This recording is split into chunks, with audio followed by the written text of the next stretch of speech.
specialization in my one build for all game mode series is the Renegade. If you want more explanation on the parameters of that, check out the playlist in the description. Otherwise, let's get right into this build for efficiency's sake, because if you like efficiency, then you'll love this build. It is by far the most overpowered build for solo open world. It is a safe and durable option for Revenants in World vs. World and PvP, and can even fill a common role of providing alacrity to allies in group content. First, let's get into the Renegade mechanics. Renegades gain Callous Fervor, which gives damage bonuses whenever they land a critical hit or hit from the side or behind an enemy. This buff can stack up to 5 times and will keep refreshing full stacks, so it is extremely easy to maintain, and it can even trigger twice on one attack if it crits and flanks. Renegade also gains access to 3 F abilities. Heroic Command gives might to nearby allies for each stack of Callous Fervor, and refreshes the duration of your Callous Fervor, though you get to maximum stacks from none so quickly that it doesn't really matter. Citadel Bombardment is a series of projectiles that hit a general area and give burn, but it can be unreliable unless there are plenty of targets to hit in that area. Orders from Above pulses alacrity to nearby allies. This skill is great because it has no cast time unlike the other skills, and alacrity can help you reach your heal skill or any other cooldown sooner, allowing you more versatility to reach the skills you want. Also, since it is instant cast, you have no excuse for swapping legend stances without using all of your energy, because you can just use this right before to deplete and recharge all of your energy again. The equipment is full celestial. Surprise! Renegade has plenty of might generation, hybrid damage modifiers, boons, and conditions to make use of every stat Celestial has. I use runes of durability for more upfront survivability and boon duration, but you can use Rune of the Pack for a more aggressive option. Just make sure your rune choice has boon duration on it, because this build will use plenty of those. Staff with energy and cleansing sigils to use as a defensive set, but to be honest, celestial stats don't work too well with staff as they would a full power build. On Shortbow, I take Celerity sigil to give quickness on disables, which this build has plenty of, and the boon duration will increase that quickness to about 8 seconds, which helps you to fit your entire combo in a short window of time. Then, Doom Sigil is nice for adding poison, which is a condition this build does not have access to, and this will trigger whenever you swap legend stances, so make sure to swap as often as possible, not only for the energy refresh. For PvE, I take Invocation, Devastation, and for open world, I take Cleansing Channel for cleanse on legend swap because there isn't much cleansing elsewhere. Rapid Flow for permanent swiftness uptime. There are plenty of Fury sources on this build, and having Fury will give you extra hybrid damage modifiers. Charged Mists grants an extra 25 energy when swapping legend stance if your energy was below 10 when swapping. This can be difficult to manage because you don't want to blow all of your energy early, and you don't want to have excess energy when you swap. Timing your swap when you just barely have energy can be hard, so you want to save some skills that are quick and costly to be able to keep it low and then swap immediately to get the extra energy. We'll go over later during the rotation how to reliably get this trait to trigger to allow big combos. In Devastation, I take Unsuspecting Strikes, then take the Battle Scars package. Battle Scars in PvE is extremely broken, giving about 500 damage and 250 healing every stack.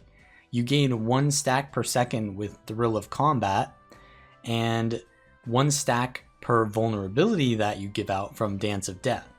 So if you give out 3 vulnerability stacks, that's 3 Battle Scars.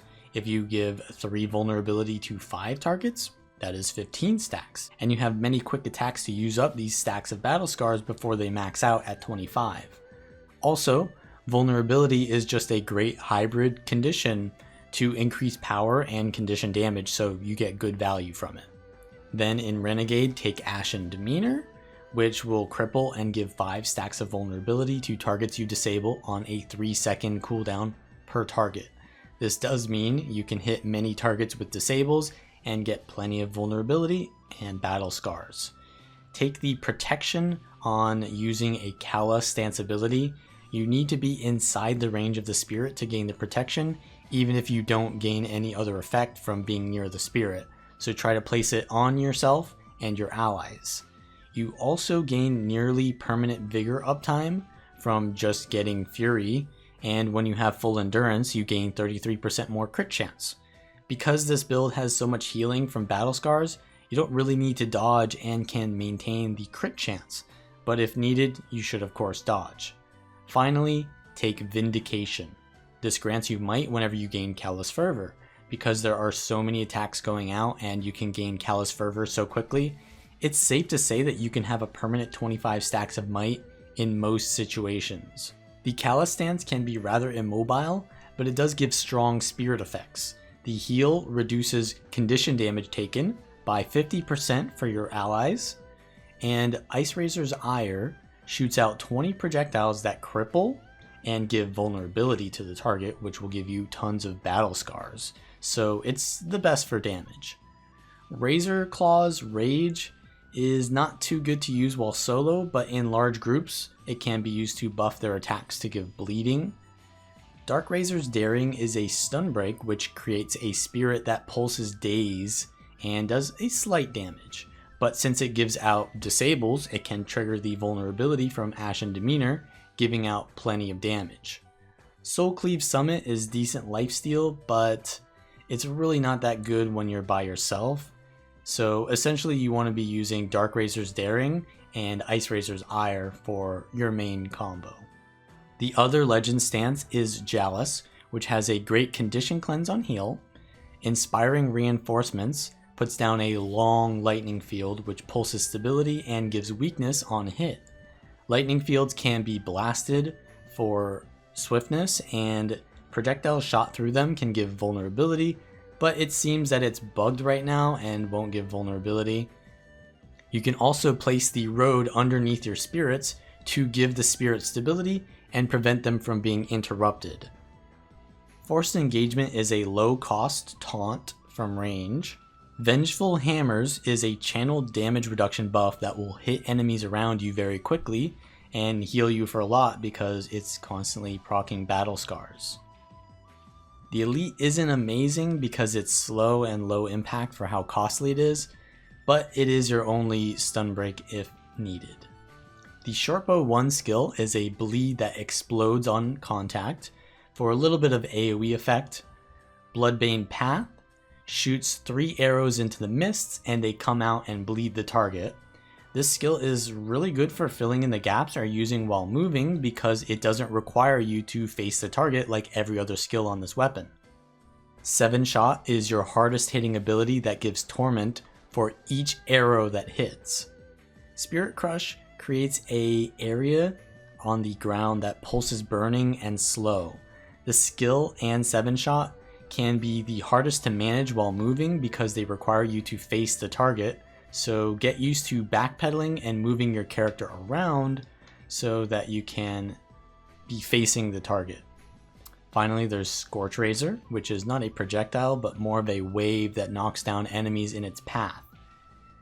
This skill can also be hard to manage, but you don't need a target to begin casting it, so you can detarget and then move freely and begin casting the skill, then change direction to the way that you want to face at the last second.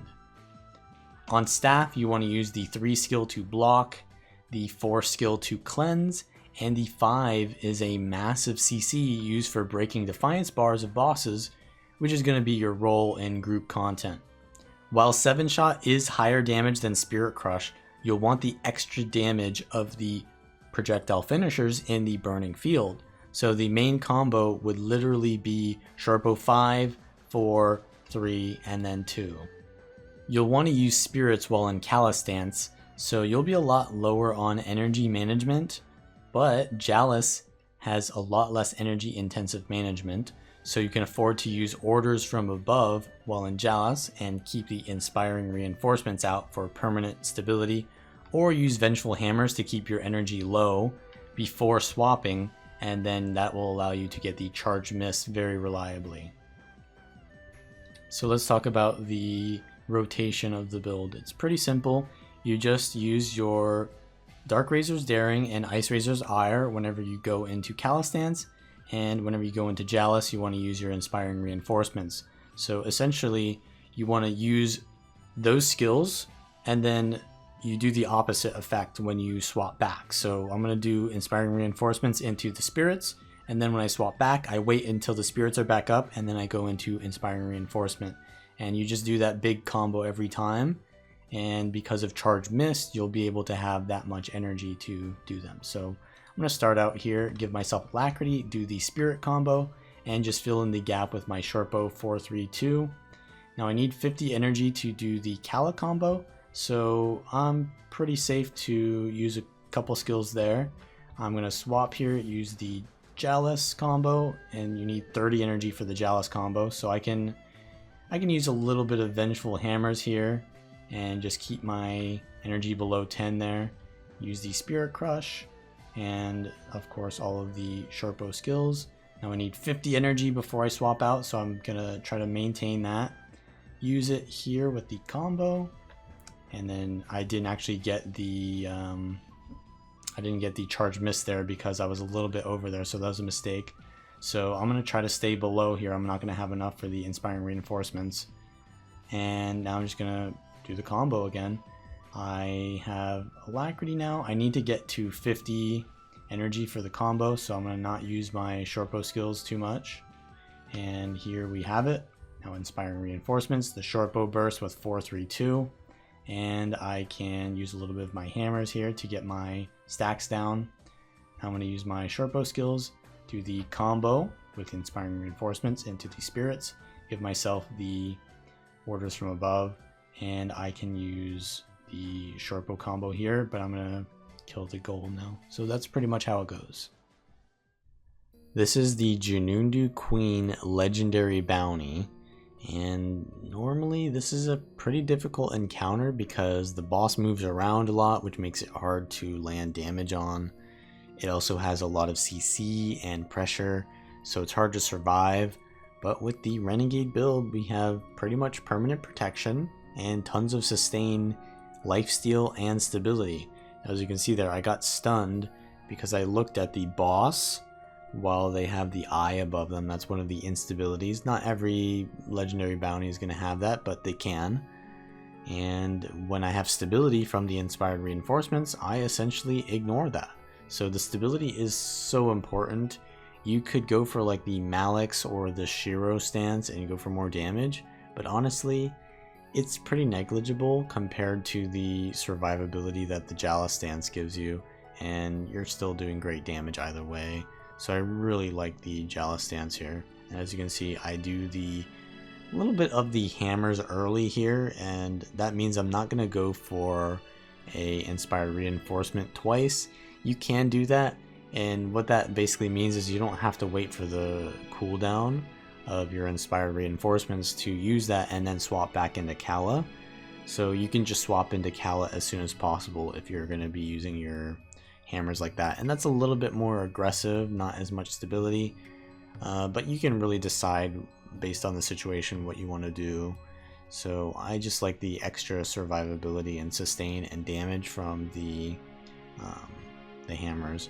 But you know, if the situation really requires stability and you're maybe in like a team oriented situation, the stability is going to be much better for your team. Or if it's like a situation like right now, I'm kind of getting CC'd a lot, yeah, the stability would have been good. Or like if your spirits get CC'd a lot, you definitely want to be focusing on the inspired reinforcements. So here I give out the stability, I avoid completely the eye there, and we get the boss's bar broken. Now this isn't really gonna be too eventful because, as you can see, like I pretty much just ignore all the mechanics. I have permanent boons here, permanent 25 might, permanent 25, well not permanent, vulnerability, but a pretty high uptime on the vulnerability. And you can see that the vulnerability mostly comes from the spirit of the Ice Razor. So that's kind of when you want to do most of your burst damages, when the Ice Razor is out. So yeah, this, as I said, this isn't going to be too eventful because while this boss is quite a challenge normally, this build just makes everything not really a challenge. So I have a lot of lifesteal up here, and I want to get it out. So that's another reason why you want to use the hammers as well, is because it can use up your battle scar stacks faster if you're in a situation where you're not just free casting, but the hammers are still pulsing out even if you're CC'd, so they can really use up your battle scars. So this is kind of just like you choose between whether you want stability or you want more battle scars activations from the vengeful hammers, but both are good. So here I'm gonna probably go for I'm just going for the hammers there because I want to get my energy below the 10 threshold for the charge miss proc.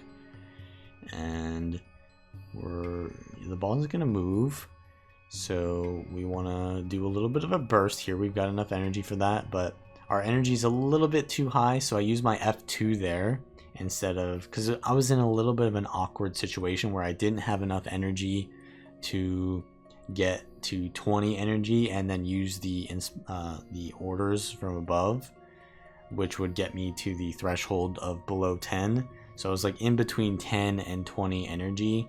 So I just use the F2, which is 10 energy, to get below, and then I can just swap.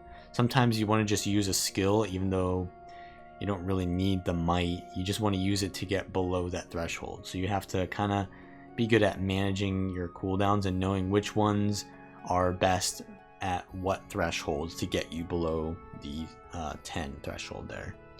So yeah, it's kind of situational, and I think that's kind of why Revenant is so challenging, is the energy management.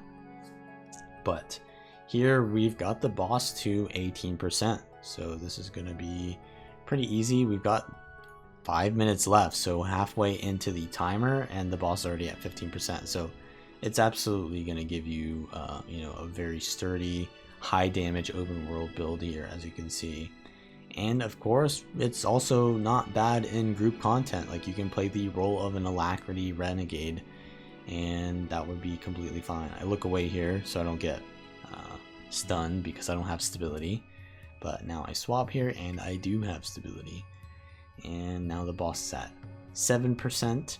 So yeah, this is going to be very easy. At this point, we've pretty much got the win. And yeah, I'm kind of standing in these AoEs, so I'm taking a lot of pressure. But you can see, like, I'm just shrugging it off because Celestial has toughness and then protection on top of that. Yeah.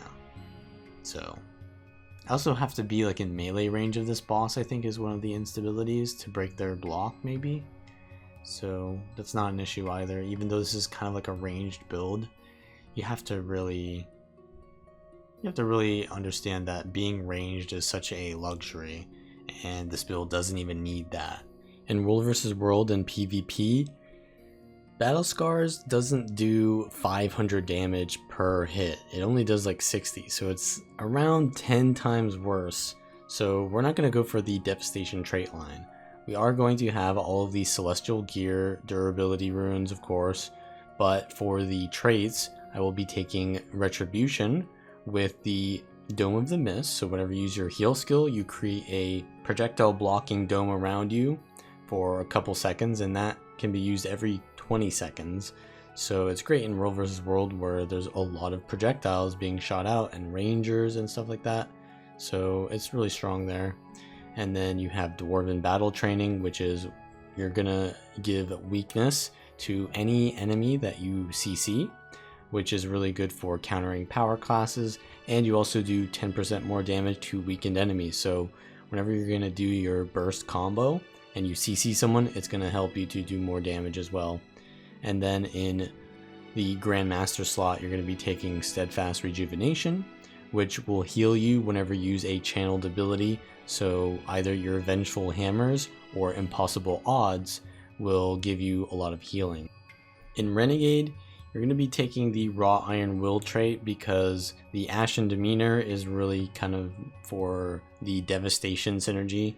So Raw Iron Will is going to give you Resolution, and Resolution is just really good because Resolution gives you 10% damage reduction, so that's going to be even more power countering on this build.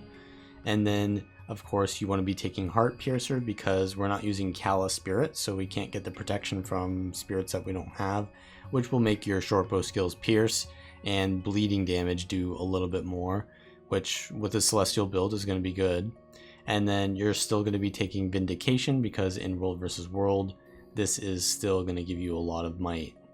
The Callous stance isn't going to be as useful in World vs. World because the spirits can so easily get CC'd even with the stability of the Inspired Reinforcements, and just the ability to land your skills on someone is going to be harder when you have a spirit that just stands still and tries to hit people near it. It's a little bit too slow. So the Shiro stance is a lot better in World vs. World because it allows you to port to your target, which can be used to get mobile enemies or to disengage from enemies as well if you've got neutral targets or like siege in the distance that you can port to. So it's really great for the movement because of the wide open spaces of World vs. World. Also, you have Riposting Shadows, which can be used to dodge backwards and get you out of stuns and immobilizes, and immobilizes are very prominent in World vs. World, so it's just really powerful. Then you have Impossible Odds, which is going to give you extra hits on your attacks. You essentially just want to use this when you're bursting or to supplement your auto attacks. And then there is Enchanted Daggers, which will give you damage on your attacks as well. It's sort of like lifesteal, and you just need to hit people after using your heal skill. It's nice because in a situation where you're playing aggressively, your heal skill becomes a damaging skill.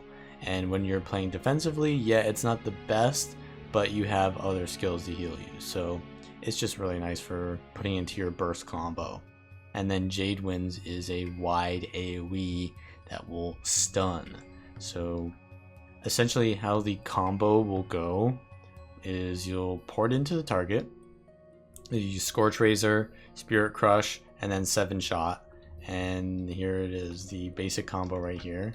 And that does quite a bit of damage. Now you want to add in Impossible Odds during your burst, or you want to swap to Jalis during your burst and put in Forced Engagement or channel your Vengeful Hammers on top of the target. And then you can do the same thing reverse. So you have the combo from Shiro, which is you port in and then do the knockdown from your Scorch Razor. Or since you're already in combat, you can do the combo with Jalis from the reverse. So say you're in combat, you're doing your skills, and then you want to do a burst. So you Force Engagement, put down your Spirit Crush, and then you can swap to Shiro and Jade Winds them inside of the Spirit Crush, so they're taking all that damage in there, and then you can 7-shot them while they're Jade Winded, and that'll do a lot of damage. And essentially how it works is you want to CC the target, and then you want to put your Spirit Crush and 7-shot on them, and then you can Bloodbane Path, and meanwhile you're swapping to the other stance, and then you can supplement your burst with like the Vengeful Hammers or the Impossible Odds. And that's pretty much the gist of it. In PvP, you'll be taking the same traits as you take in World vs. World, except for some minor changes. So Charged Mists will only give 10 energy when using the energy below 10 threshold swap. So it's not really that valuable to play around it. So I go for Song of the Mist instead, and this will give you quickness whenever you swap into Shiro, and it will give you the barrier for swapping into Jalis, and it'll give you more per target hit. So you kind of want to use it in melee range. And then Vindication is only going to last 1 second per might stack, so it's really going to fall off before you can get use of it. So I go for Righteous Rebel, which is going to make condition damage do less to you whenever you have Callous Fervor, which is pretty much always. And it's going to allow you to get more Alacrity whenever you use your Orders from Above.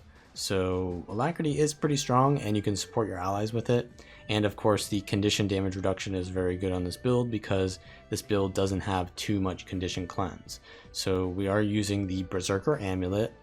This is more of a power variant. We have the Divinity Rune, which is just going to give more health because with the Berserker Amulet you are kind of squishy. And then with Staff, you're going to be taking energy cleansing. Even though it is mostly a defensive weapon set, you can actually go in there and auto attack enemies with the vengeful hammers up, and that'll do a lot of pressure because as you can see, the hammers, they kind of add up damage over time.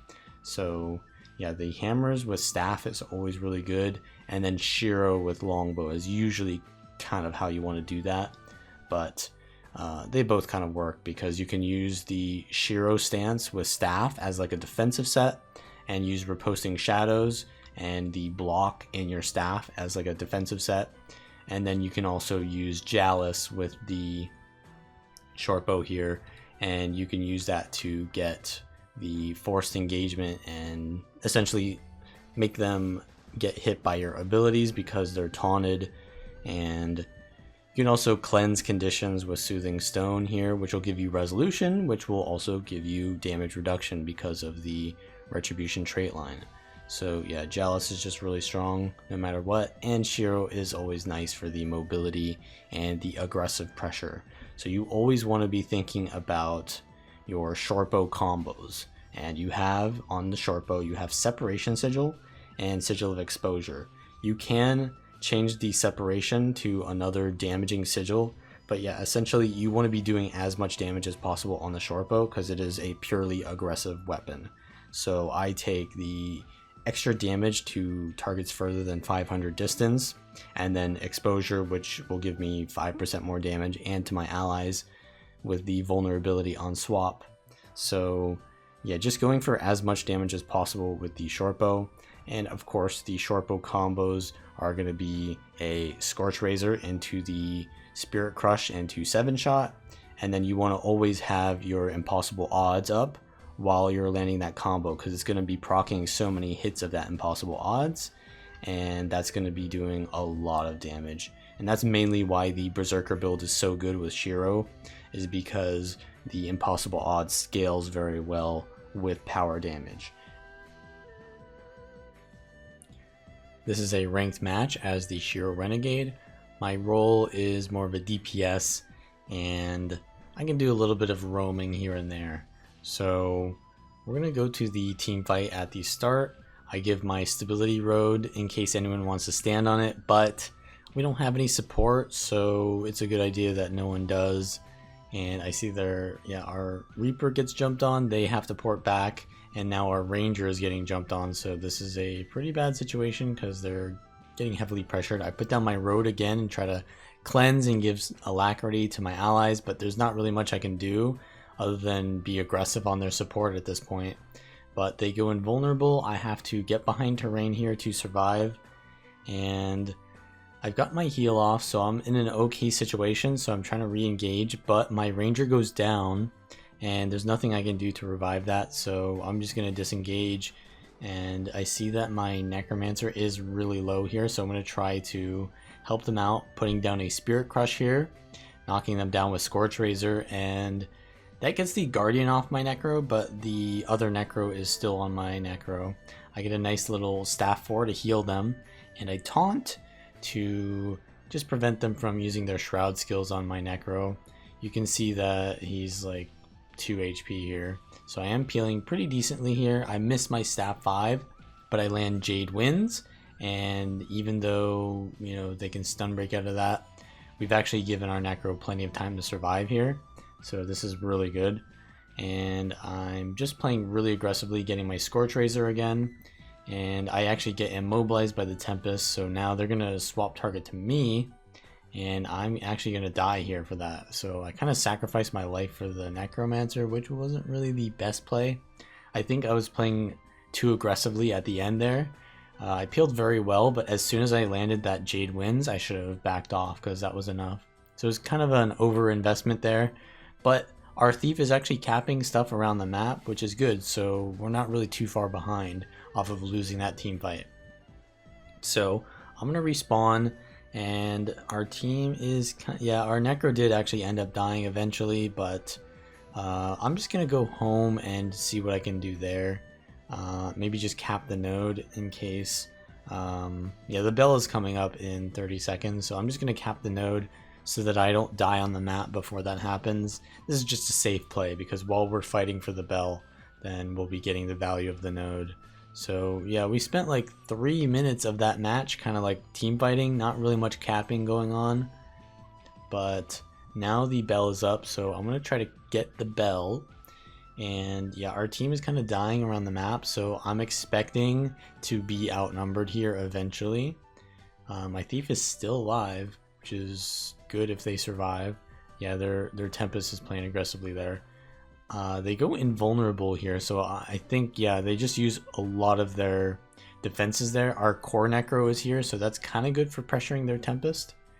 But they do have the core Ranger and the core Guardian here, so yeah, we're outnumbered. I try to go in, but yeah, I get immobilized again, so I just back out with my riposting shadows.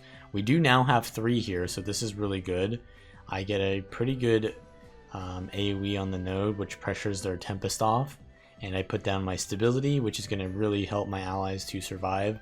I see they have a Lich, so I use my heal to get the projectile block and stand on top of the Lich so that they can't use projectiles and kill my team. And yeah, they're actually pretty pressured, the Necro here, but so am I, so I have to back off here. I think I want to go on the core Necro, but there's also a really low Ranger here, so I go on them. And yeah, there's a lot of low targets here, so we're trying to just go on what our team is on. I see that our Reaper is now on their Ranger, so I go on the same target as them. But yeah, their Warrior is on me, and I just took a lot of damage. I'm trying to block and stuff, but yeah, their Ranger's back on me. I get CC'd, and I'm gonna go down again. And it looks like, yeah, we're gonna lose this bell. So this is pretty unfortunate. Going against a team fight comp that they have with the support, and we don't have one, we have to get the kills a lot faster because we don't have the sustain to survive this long. So yeah, our entire team looks like they're gonna wipe here. So we respawn, and I'm gonna try to go to home and just, well, actually I'm gonna go to mid and try to decap that, but they have one person here waiting, so I'm just gonna have to, I mean, I can't decap it while they're here, so I'm just gonna try to poke them and try to get some damage on them so we can win this fight, regroup with our team. I get bulls charged and take quite a bit of damage, but I put out my taunt and I get a really good 7-shot with my Necro giving out a fear as well. So we actually turn this around because we get a kill from regrouping. We did lose our Necro, so it's not, you know, we're not in an advantage state yet, but we did get that kill. And the bell is coming up again. Now we're behind like 100 points, but if our thief caps far and we keep holding mid, we're actually gonna have a 2 cap, so we're not in a too bad of a situation. So I'm just gonna look for our kills here and see what we can do with that. You know, their team is regrouping at the bell. If we give them this bell, that's 50 points, so that's gonna be really bad for us. So I go to the bell, try not to give any ticks of the bell to give my team an advantage, because I know that it's going to be really hard for us to stand on the node because we don't have a support. So while the thief is on the node, I let them go on the node and I don't take extra damage. Then when they get off the node, I stand on the node, but then I get pushed off and I take quite a bit of pressure. So trying to like trade who's standing on the node there when we don't have a support is really important in no support comps, because if no one stands on the node, then as you can see, they just cap it. So we let them get the cap, and I go for a Jade Winds there, but they invulnerability, and we're just gonna chase, I think, their support here because it's a good target to focus. But our team is kind of dying here. I try to go back in to help them, and I put down my stability and go for some damage on their core Guardian. I see that my Necro is really close to dying, but yeah, their support is here, so I can't go for the kill. So I back off. Now, our Thief is trying to go for like kills here with me, but yeah, we're just going to back off. Our Ranger is doing pretty okay, it looks, in their 1v1 at home. And the other 2 Necros are respawning. We can regroup with them and maybe look for a kill at mid. We actually get a really nice knock on the ranger here and quite a bit of damage. We baited out a lot of their cooldowns there, but yeah, they're getting supported by their support Tempest. I poured into mid because we created a little bit of a distance there, but yeah, their Tempest just ports in. So yeah, playing around support is really making this hard. I swapped to the ranger again though, because I know that we baited out a couple of their cooldowns and the Tempest is now supporting the Guardian, so we can potentially go for a kill on the ranger here. And yeah, our Reaper's actually getting out quite a bit of pressure on their Guardian still. So they're essentially, their Tempest has to support 2 different people at the same time, and they're being split between targets. So that's allowing us to get one of them down because they have to choose between which one they want to support. So now they have a Lich here. We have to be careful. I get a nice taunt on their ranger, but yeah, I'm just waiting for something that we can get a kill on. I see their core necro is pretty low. I use my Bloodbane path to do some damage to them. And they go in Shroud, so I'm just going to put down stability. Our ranger's getting really low, but I see they have it down, so I try to cleave that. And we actually rally 2 of our teammates from that kill, which is really nice. And that's going to get us a pretty big advantage in this fight, especially since we didn't even have our Thief here. So our Thief was capping nodes. And we're just going to chase this ranger here. And they come out of stealth. I try to dodge because if I get point blank shot, then it's going to be really hard for me to secure the kill. I get a nice taunt and I stomp with the reinforcements. So now we have a trip cap, so this is pretty good. And the bell is coming up and we're getting that too, sort of. Our ranger's really low on the node versus the Tempest, so I really want to support that. And their necro here, we want to get that taunt, force them to go into Shroud. And then once they leave Shroud, I'm going to put down some extra damage there. Now my ranger does go down, so I'm going to try to help res them. But their Tempest is CCing me, so I back off and just try to pressure the necro, who is going to give the most pressure. They poured out, so now we just pressure the Tempest and get them off so the ranger can just self-res, right? We don't need to hand-res that because the ranger will just self-res. So all we need to do is counter pressure rather than just let them pressure us while I'm resing. I go for the counter pressure to allow my rangers to self-res. And that allows us to get it down here, 2 downs. And we just have tons of damage, as you can see in these situations now, with the Spirit Crush on the node and the Vengeful Hammers just doing so much damage. So we actually are now in the lead. So I'm going to go to far. We get the bell here. We prevent them from getting the 3rd bell. And now we have a really good momentum on the map.